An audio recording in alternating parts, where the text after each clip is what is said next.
Hi, my name is Rod Paolini. I'm a retired federal worker, and I live in Reston, Virginia. I am reading a statement issued by President Bush on June 26, 2004, in commemoration of International Day in support of victims of torture. This statement came 2 months after 60 Minutes first broadcast the Abu Ghraib photographs. Today, the United States reaffirms its commitment to the worldwide elimination of torture. Freedom from torture is an inalienable human right, and we are committed to building a world where human rights are respected and protected by the rule of law. America stands against and will not tolerate torture.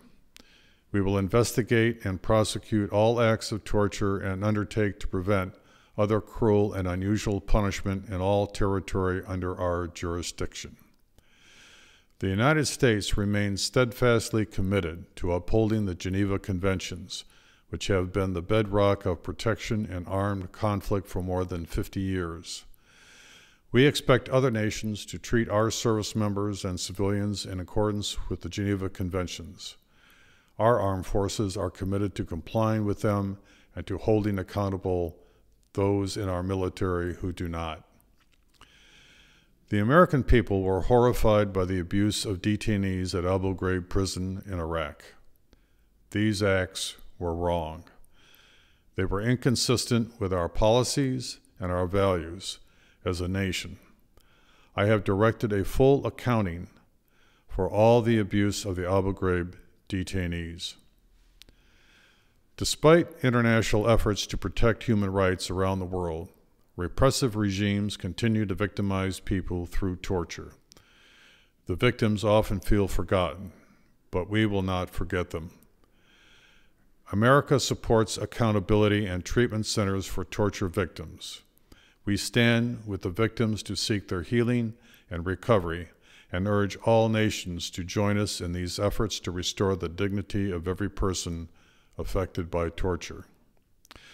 The United States will continue to take seriously the need to question terrorists who have information that can save lives, but we will not compromise the rule of law or the values and principles that make us strong.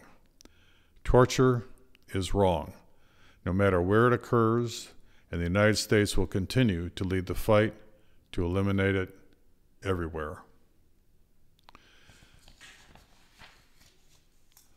Again, my name is Rod Paolini. I'm a retired federal mid-level manager.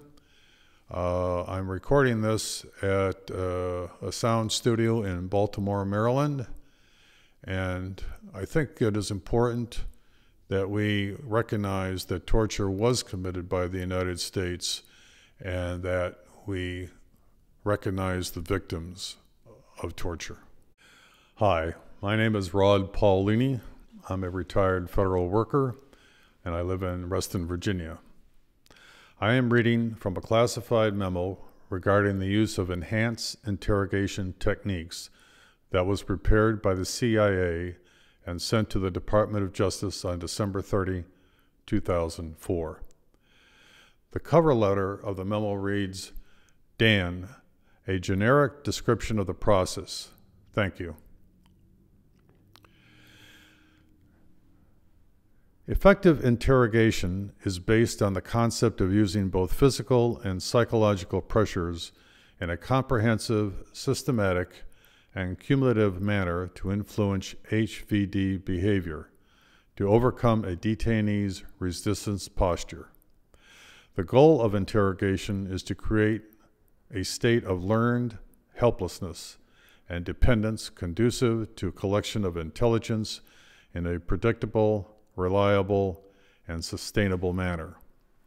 For the purpose of this paper, the interrogation process can be broken into 3 phases: initial conditions, transition to interrogation, and interrogation.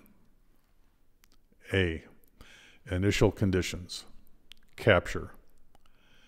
Several words are redacted.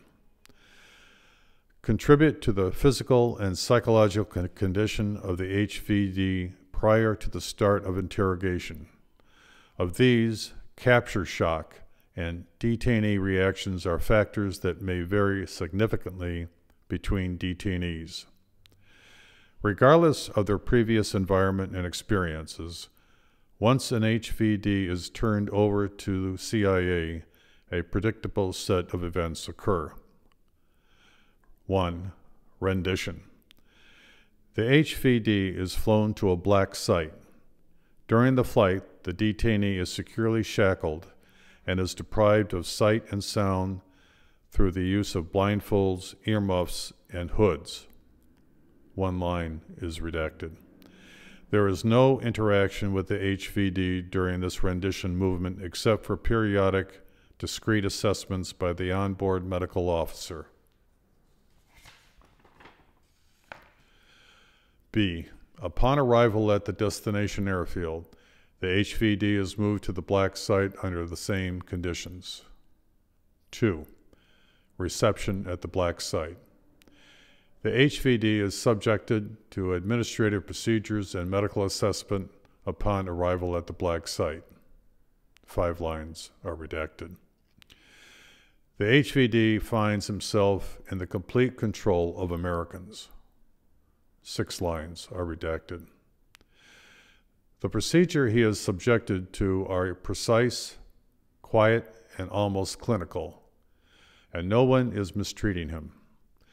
While HVD is different, the rendition and reception process generally creates significant apprehension in the HVD because of the enormity and suddenness of the change in environment, the uncertainty about what will happen next, and the potential dread an HVD might have of U.S. custody.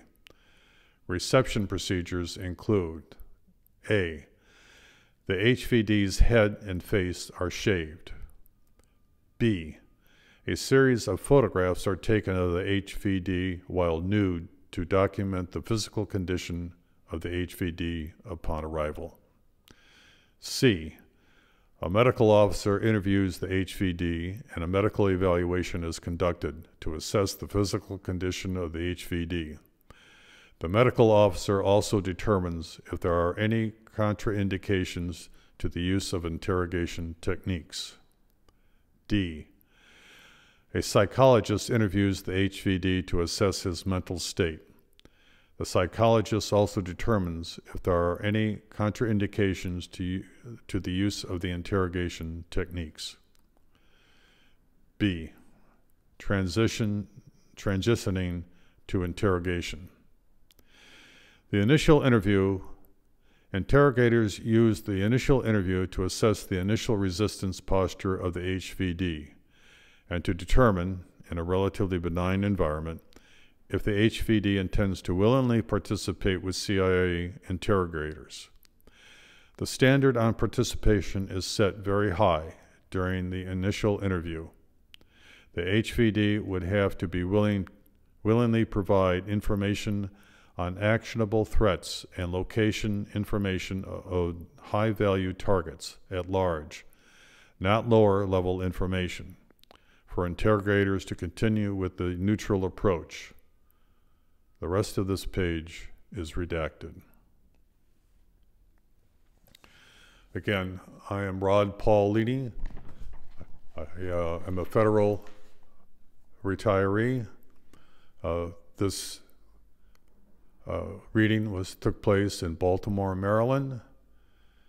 I think it's important that the United States acknowledge that it tortured prisoners and that we acknowledge those who were tortured.